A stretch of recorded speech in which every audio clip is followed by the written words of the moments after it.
आपल्या मनातली मनोकामना पूर्ण करतात. घरातल्या माणसानं पुरुषाने खाली एक पट्टी लावायची, स्टीलची किंवा काचेची पट्टी, त्याच्यावरती हनुमंतरायाची पंचमुखी हनुमंतरायाची अशी फ्रेम तयार करायची आणि त्याच्यासमोर रोज संध्याकाळी जर दिवा लावला आणि सकाळी दररोज जर हनुमान चालीसा म्हणली तर आपल्या घरामध्ये मी म्हणतो आलेली संपत्ती ती पुन्हा कधीच जाणार नाही. धन एवढं येईल की तुम्ही त्याची अपेक्षा सुद्धा केलेली नसेल.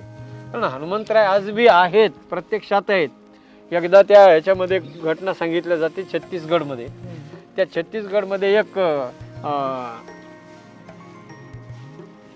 लामगाव का काहीतरी असं गावाचं नाव आहे, लमगाव. त्या लमगाव म्हणून गाव आहे. त्या गावामध्ये एका माणसाच्या स्वप्नात यायचे हनुमंतराय. बरं एक दिवस नाही, 5 वेळा स्वप्नात आले, 5 वेळेस. आणि 5 वेळेस ते स्वप्नात येऊन त्या माणसाला सांगायचे की मला मोकळं कर, मला मुक्त कर, मी एका झाडामध्ये अडकलोय. तो माणूस गावातल्या लोकांना सांगायचा, पण सुरुवातीला 1-2 दिवस त्याला थोडंसं स्वप्न पडला असेल असं म्हणून त्याला जरा थोडंसं इग्नोर केलं लोकांनी.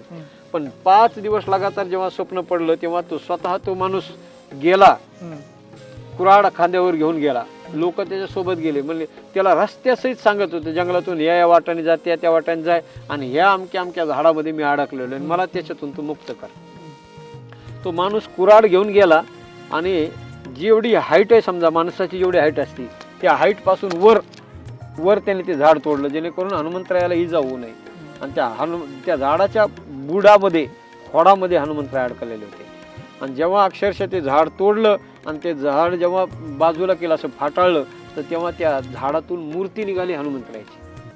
ही सत्य घडलेली घटना आहे. आज बी तीच मूर्ती त्या लोकांनी, त्या लमगावच्या लोकांनी काढली आणि तिची प्राणप्रतिष्ठा केली. आज बी ती मूर्ती हळूहळू दरवर्षी थोडी वाढती. एक दिवस असा येणार आहे, ते जे मंदिर बांधलेलं आहे त्या मूर्तीसाठी, ते मंदिर पाडून पुन्हा डबल दुसरा एखादा गाभारा तयार करावा लागणार आहे. म्हणजे थोडक्यात हनुमंतराय जिवंत आहेत का याचं मूर्तिमंत उदाहरण ते एक आहे.